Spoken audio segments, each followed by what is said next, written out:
Hey everybody, Ryan here at eTrailer. Today on our 2020 Chevrolet Silverado 1500, we're going to be taking a look at and showing you how to install the Aries AscentStep running boards. So kind of my first impression of the running boards on our truck is I think they're going to be a great blend of functionality as well as an appearance upgrade. I mean, to me, they kind of just go with the flow. They have a nice modern look to them, but they're still going to allow us to actually use them as an advantage whenever we get in and out of the truck. And that's because I have a nice wide board. It's 5.5 inches, so you're gonna have no problem actually getting your foot or your boot up there to help you in and out of the truck. And one of the things I do kind of like about these is the fact that whenever you have all the doors closed, they don't look like huge, big, bulky running boards. You know, if I kind of just glance down with the side of our truck here, it's about flush. But whenever you open the door, it really gives you that impression and all that running board there to allow you to easily step on it and get in and out of the truck. One of the things that I personally noticed, and what pretty much everyone else here at the shop noticed as well, that kind of separates these from some of the other running boards, is the foot pad itself. So it's going to have these raised portions here, and these raised portions are actually rubber. And that's not something you see a lot of times. It's just kind of like a hard plastic. So I feel like these are going to do a great job of keeping your footing.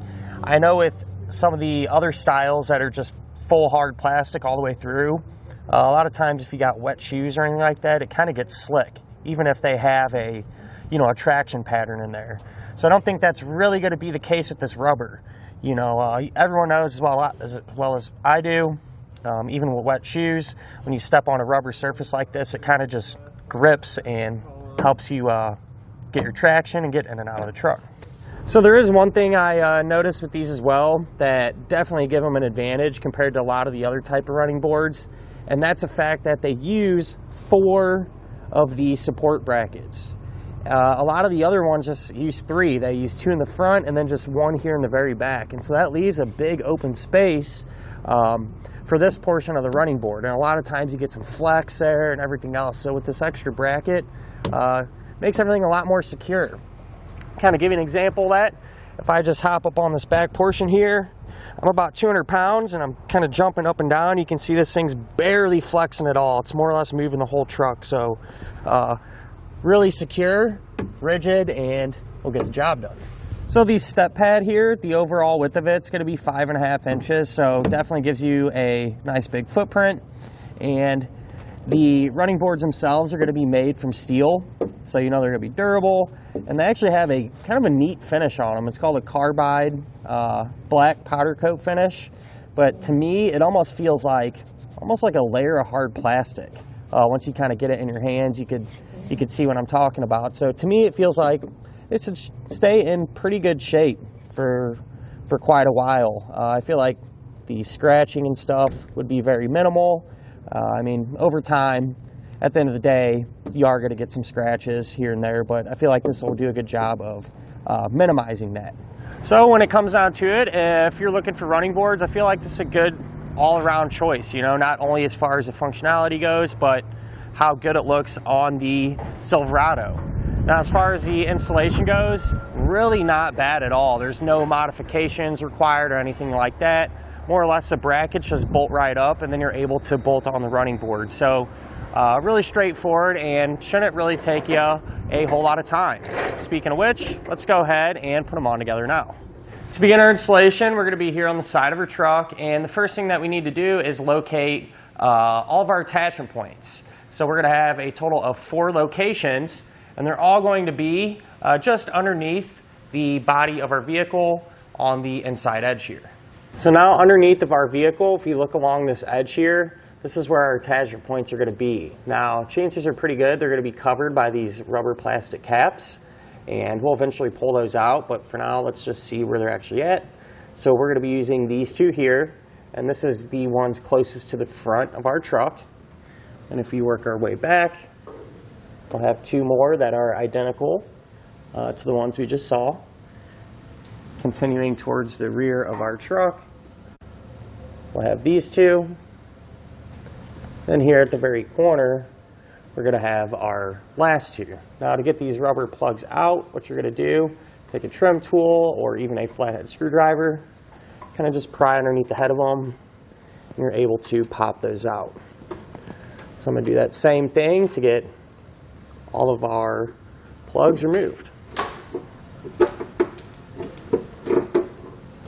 Now, even though our attachment points were covered, I do suggest taking a toothbrush and cleaning them out. That way you can get rid of any debris or rust or anything that may have formed inside. And now what we can do is grab our brackets and get them loosely installed. So these are all going to be the same. And the hardware that we're going to use will be a bolt. You're going to put on a split lock washer followed by a flat washer. So the split lock washer is going to be the first one you put on closest to the head of the bolt. We'll line these up and just get these started hand tight. And once I have this one done, I'm just going to repeat that same process for the rest of our attachment points.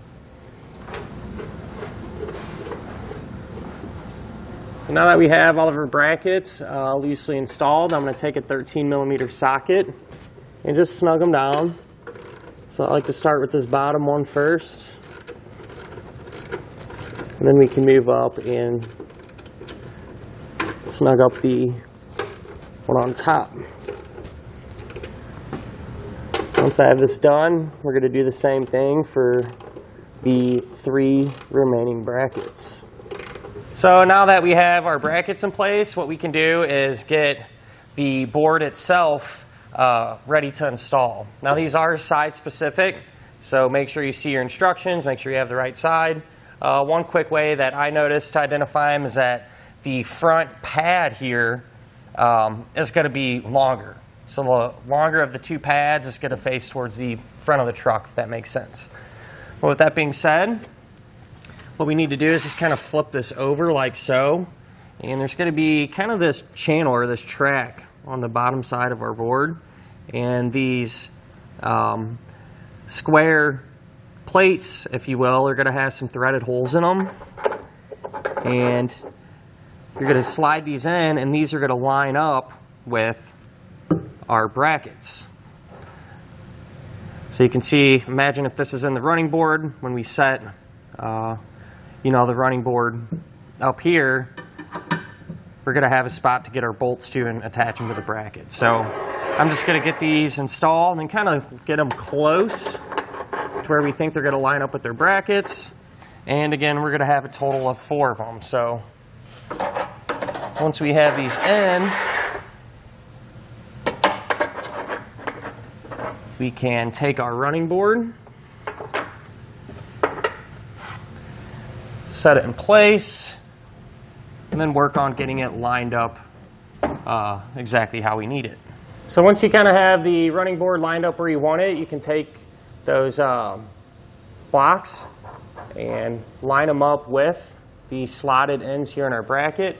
We're going to use that same hardware combination, a bolt, a split lock washer, and a flat washer. And we're just going to get all of these started hand tight for now.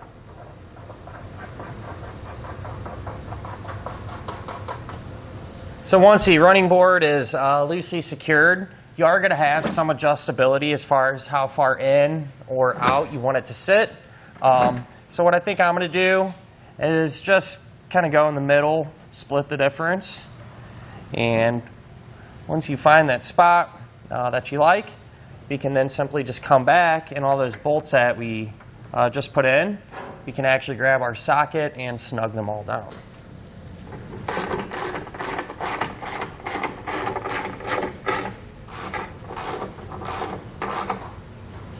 And finally, what we can do is come back with a torque wrench and tighten down all of the hardware to the amount specified in the instructions.